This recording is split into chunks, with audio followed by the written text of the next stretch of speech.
Attention, chute dans le peloton avec le maillot jaune Primož Roglič. Tony Martin semble pas très bien.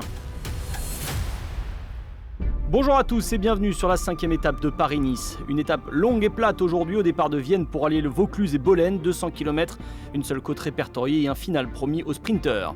Pas de grande bagarre aujourd'hui, personne pour prendre la route d'assaut avec vent de face, aucun coureur n'a voulu affronter le peloton en solitaire ou en nombre réduit.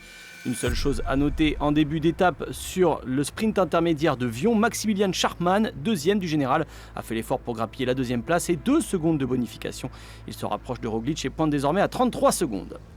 Sur les 3 premières heures de course, on roule à moins de 35 km/h de moyenne. Un peu de répit pour les coureurs avant des grandes explications prévues ce week-end. Les sprinteurs, eux, sont bien au chaud et attendent leur heure. À 70 km de la ligne d'arrivée, le vent change de direction et les équipes qui n'ont pas forcément de sprinteurs décident de faire sauter le peloton. Oliver Neysen d'AG2R Citroën, mais aussi les Alpecin Phoenix, Lotto Soudal et Deceuninck Quick-Step provoquent des bordures et un groupe d'une dizaine de coureurs se détache. On comprend à présent pourquoi on a connu un relatif attentisme en début de course. Quelques kilomètres plus loin, après une courte poursuite, le peloton se reforme. À moins de 45 km de l'arrivée, le rythme s'envole enfin. On cherche à se replacer dans le peloton avant un final nerveux sur des routes plus étroites et donc en amont sur les routes plus larges. Le peloton est dense, on frôle les 50 km/h avec vent dans le dos. À cette vitesse, justement, le moindre écart peut être rédhibitoire. Le maillot jaune et blanc en personne avec plusieurs coéquipiers est ralenti par une chute. Tony Martin, son fidèle lieutenant, va être contraint à l'abandon tandis que Roglič retrouve ensuite sa place dans le peloton.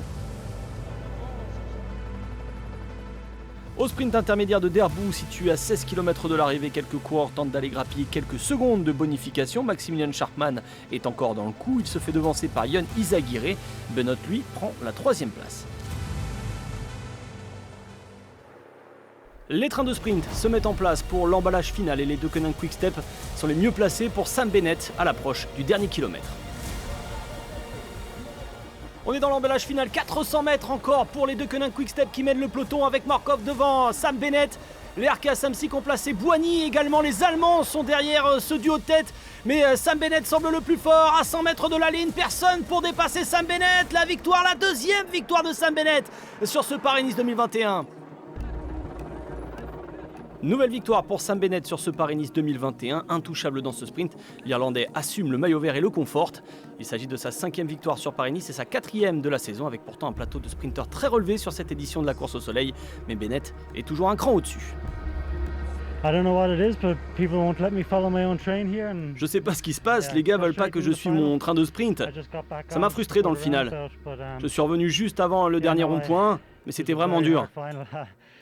Je savais pas si j'allais pouvoir garder le rythme, mais les gars ont fait un travail magnifique et je suis fier d'avoir pu aller au bout.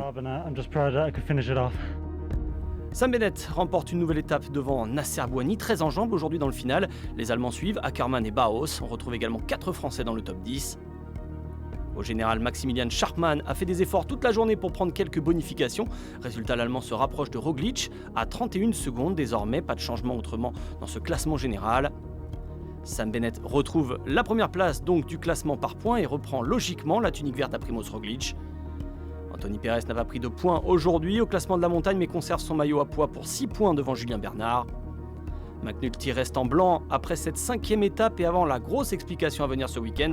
Attention à Vlasov d'Astana qui est en embuscade. Place demain la plus longue étape, vallonnée sur la fin entre Brignoles et Biot. Roglič devra une nouvelle fois rester concentré pour ne pas abandonner de précieuses secondes à Schachmann qui reste en embuscade sur ces étapes de transition.